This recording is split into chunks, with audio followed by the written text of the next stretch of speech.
श्रावण के महीने की 10वीं तिथि। कौन सी? श्रावण के महीने की 10वीं तिथि, एकादशी के एक दिन पहले श्रावण महीने की 10वीं तिथि को शमी के पत्ते को, चाहे 21 हो, 11 हो, 51 हो, उसको शहद में डुबोकर शंकर भगवान के शिवलिंग पर उसको श्रृंगार करो। केवल चढ़ाना नहीं है, जब शहद में डूब जाएगा तो वो चिपक जाएगा। शिव का श्रृंगार करो। क्या होगा इससे? तो लिंग पुराण कहती है, नर्मदा पुराण कहती है, शंकर का जब हम शमी के पत्ते को शहद में डुबोकर श्रृंगार करते हैं, शंकर कहते हैं इसने मेरा श्रावण महीने में श्रृंगार करा है, तो क्यों ना मैं भी इसका धन का श्रृंगार कर कर इसको कर्ज से मुक्त कर दूं, तब कर्जा चूकता, तब कर्जे से मुक्ति होती है। यह केवल श्रावण के महीने में किया जाता है, इसके सिवा कहीं कोई महीने में नहीं कर सकते आप इसको। और नहीं तो बाद में कहोगे कि हमको हर महीने, तो उस महीने में कर, केवल श्रावण की 10वीं, चाहे उजाले की कर लो चाहे अंधेरी की कर लो, एक ही बार करना है। 2 10वीं पे भी नहीं करना है। श्रावण महीने की 1 10वीं पर अगर आपने इस 10वीं पे कर लिया तो अगली पे मत करना, अगली पे करा तो इसमें नहीं करा तो कोई बात नहीं, एक पर करना है बस, 1 10वीं।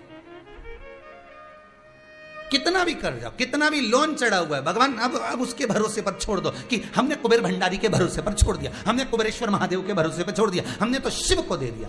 पर विश्वास रखकर, भरोसा रखकर, यहाँ ये पूरे आप कुबेरेश्वर धाम में कभी भी आओगे ना तो यहाँ कोई बाबा जोगी घूमता नहीं मिलेगा। यहाँ तो हम भी नहीं मिले तुमसे, टाइम ही नहीं इतना कि तुमसे मिले। राम नाम जपें कि तुमसे मिले, भगवान का भजन करें कि तुमसे मिलते फिरे। और कई लोग तो अंदर पत्र भी भेजते हैं, श्रीमान जी आए हैं जरा 5 मिनट मिल लो। हमने कहा कुबेरेश्वर जी से मिला दो। हमारे पास आए क्या मिलने? तो कुबेर भंडारी से आए, हमसे मिलने आओ तो बात दूसरी। कुबेरेश्वर महादेव से मिलने आयो, अपना दुख, अपनी तकलीफ, अपना कष्ट, अपना रोग, अपनी बीमारी, अपनी बात हमसे मत कहो। इस भूमि पर खड़े होकर जो बोलोगे वो उससे कहो। हमारे दुख तो वो काटता है, तो हम किसी के दुख काट सकते हैं क्या? नहीं, दुख वो काटेगा, तकलीफ वो मिटाएगा, कष्ट वो काटेगा, उससे कहो।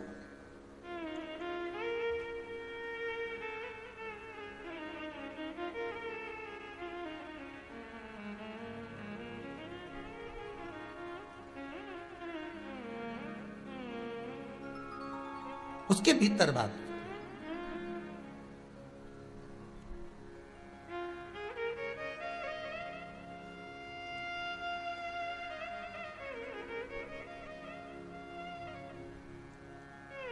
बस वेश्या की चित्तवृत्ति में उतर गया वो ऋषि का स्वरूप। उसने कहा यह पुरुष बड़ा सुंदर, उसको ऋषि नहीं दिख रहा।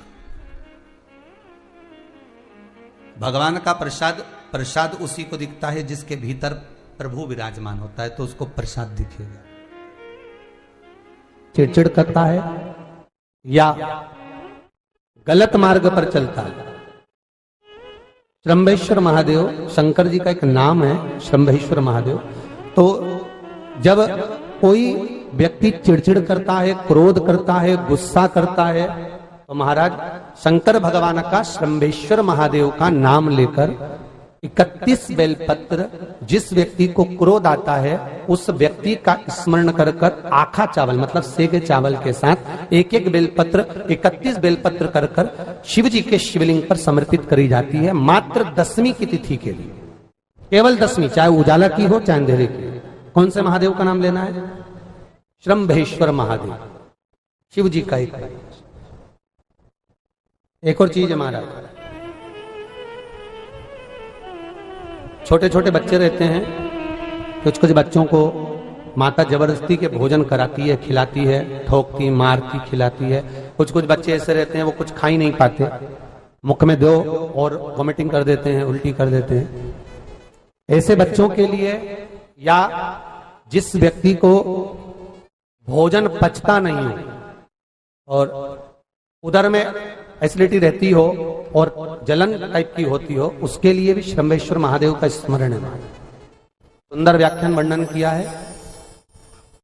शंभेश्वर महादेव के ठीक सामने अर्थात भगवान शंकर के किसी भी शिवलिंग के सामने एक तांबे के लोटे में जल रख लीजिए, तो जल के अंदर 3 बेलपत्र डाल दीजिए, एक पीपल का पत्ता डाल दीजिए। महाराज शमी के 11 पत्ते कलश को छुआकर शंकर भगवान के शिवलिंग पर शंभेश्वर महादेव के नाम से चढ़ा दीजिए। उस जल को उठाकर ले आइए, 1 रात्रि तक घर के अंदर रखना है। उस जल को शंभेश्वर महादेव का नाम लेकर, जिस व्यक्ति को एसिडिटी होती हो या उदर खराब रहता हो या भोजन नहीं पचता हो या पेट से जुड़ी हुई प्रॉब्लम हो या बच्चों को भोजन कराते हैं और वो वोमिटिंग कर देते हो, ऐसे बच्चे को या भोजन नहीं भा रहा हो ऐसे व्यक्ति को उस जल को सवेरे दोपहर शाम 3 बार शंभेश्वर महादेव का नाम लेकर आचमन कराना प्रारंभ कर दो, पिलाना चालू कर दीजिए। 3 या 4 दिन पिलाओगे, अपने आप उदर में भी आनंद रहेगा, बच्चा भोजन करना भी प्रारंभ कर देगा। शंभेश्वर महादेव। शनिवार के दिन जो पीपल के वृक्ष में सरसों के तेल का दीप लगाता है, उसको शनि कभी परेशान नहीं करता। एक बात हमेशा ध्यान रखिएगा, मान लो अगर कोई भारी रोग ऐसा शनि महाराज के कारण हो गया हो, अच्छे काम करते करते उल्टे हो रहे हैं, होते हैं किसी किसी के साथ में, विपरीत परिस्थितियां आ जाती है, अच्छा करने जाओ बुरा हो जाता है, अच्छा कर्म करने जाओ बुरा हो जाता है। तो पीपल के वृक्ष की जो छाल होती है, छाल देखिए, पीपल के वृक्ष में जो छाल लगी होती है, उस छाल को घिसकर चंदन बनाकर भगवान शंकर का स्नान कराकर, अभिषेक कराकर, पूजन कराने के बाद में पिपलेश्वर महादेव का नाम लेकर, कौन से महादेव? पिपलेश्वर महादेव का नाम लेकर वो जो घिसी हुई छाल होती है, उस छाल का तिलक भगवान शंकर को लगा लो और उसी का थोड़ा सा भाग अपने कंठ पर, मस्तक पर लगाना प्रारंभ कर दो। धीरे धीरे जो विपरीत दशा है वो सुधरना प्रारंभ हो जाती है। पर नाम याद रखना, पिपलेश्वर, जम के बोलिए, पिपलेश्वर महादेव भगवान शंकर का एक अवतार है, पिपलाद अवतार। पिपलाद अवतार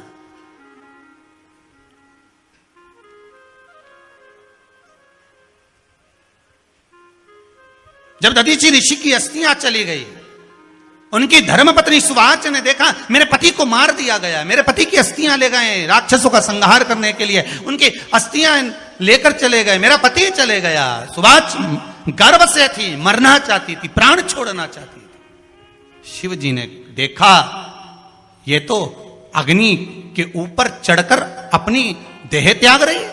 शंकर भगवान ने आकर कहा, रुक जा सुवाच, रुको, तुम्हारे गर्भ में बच्चा है, तुम्हारे गर्भ में बच्चा है, वो बच्चा मर जाएगा।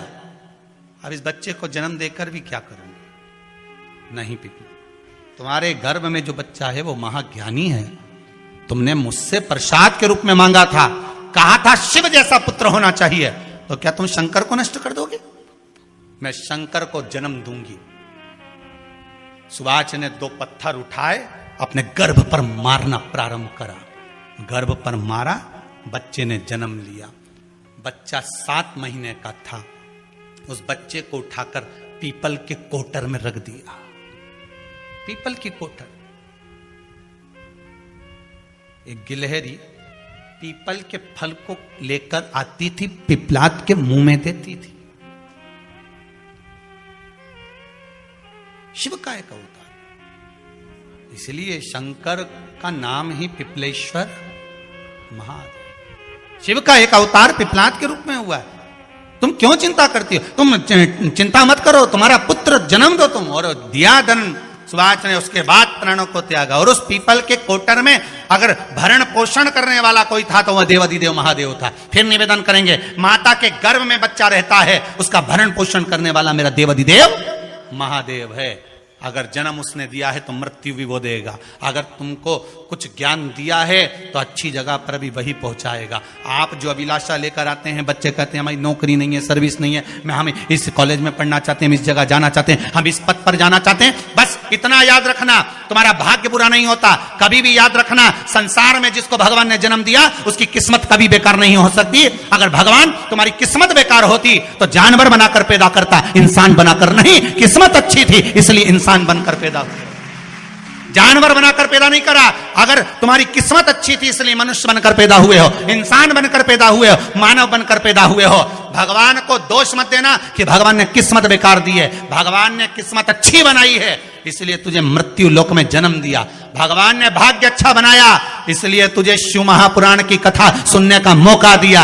नहीं तो भाग्य में नहीं होती तो कहां से मिल जाती। किस्मत अच्छी है तो भगवान फिर नौकरी भी लगाएगा, धंधा भी करवाएगा, सर्विस भी कराएगा, विवाह भी करेगा, शादी भी करेगा, मकान भी बनाएगा, जायदाद भी देगा, संतान भी देगा।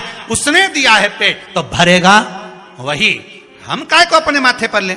मैंने इतनी पढ़ाई कर ली, मैं इंजीनियर हो गया, मैं ये बन गया, मैंने तो ये कर लिया, उसके बाद भी मैं घर में बैठा हूं, मेरा छोरा घर में बैठा, इतना पढ़ने के बाद बैठा। जन्म उसने दिया है, भाग्य उसका है, किस्मत उसकी है। तो कहो उसको कि शंकर का भजन कर, मंथन करे, मक्खन निकलेगा और घी भी जरूर बनेगा। हारना मती। जब तेरे 3.5 करोड़ बार गिनती मत करना, गिनती वो करेगा। तू तो भज, तू कुबेरेश्वर का स्मरण कर, तू महाकाल का स्मरण कर, तू काशी विश्वनाथ का स्मरण कर, तू महाकाल राजा का स्मरण करके तो देख। शिव का भजन कर, 1 लोटा पानी ले जाकर रोज चढ़ा शंकर जी के मंदिर में जा। शिव से भजन करने में क्या देरी।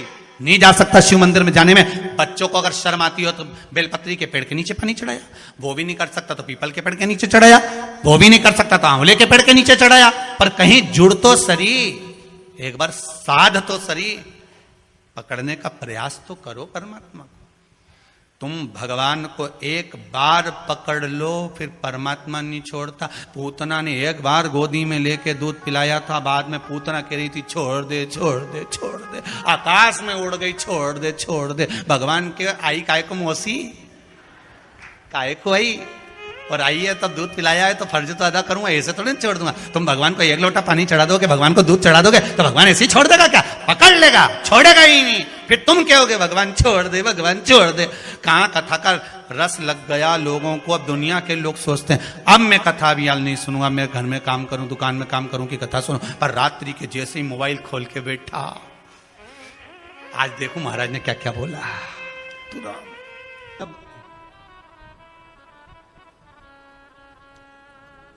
सारी दुनिया की ठोकर खा लो, सारी दुनिया के हाथ जोड़ लो, सारी दुनिया से निवेदन कर लो, और उसके बाद भी तुम्हारी दुख की घड़ी समाप्त नहीं हो, तब प्रयास करना। तुम्हारे घर में कोई गमला हो, कोई पौधा लगा हो, जो भी पौधा लगा, हम ये नहीं कहेंगे कि वो गुलाब का है कि गेंदा का है कि शमी का है कि बेलपत्री का है। जो पौधा तुम्हारे घर में लगा, जो पौधा, एक प्रयास करना। अभी सावन चालू हुआ है, अगर तुम्हें लगता है कि मेरी दुख का समय समाप्त नहीं हो रहा, मेरी दुख की घड़ी समाप्त नहीं हो रही, तो घर में रहने वाले जितने लोग आस्था चैनल पर कथा सुन रहे हैं, जितने फेसबुक यूट्यूब पर कथा सुन रहे हैं, और जितने पुष्कर राज की इस पावन धरा पर बैठकर कथा सुन रहे हैं, उनसे निवेदन करेंगे, श्रावण 2 सावन अब की बार हैं, एक अधिक मास का भी पड़ेगा और एक श्रावण ये पड़ेगा। ये जब 2 श्रावण पड़ते हैं तो इसमें हरि और हर का मिलन होता है, हरि और हर का मिलन। क्योंकि अधिक मास जो है वो भगवान पुरुषोत्तम का है, भगवान विष्णु का, और सावन के मध्य में अगर पड़ रहा है तो देवाधिदेव महादेव के साथ भगवान हरि का मिलन हुआ है, इसलिए इसको हरिहर श्रावण कहते हैं। ये 2 महीने के श्रावण में अगर मान लो एक दिन आपका निकल भी गया, 2 दिन आपके छूट भी गए,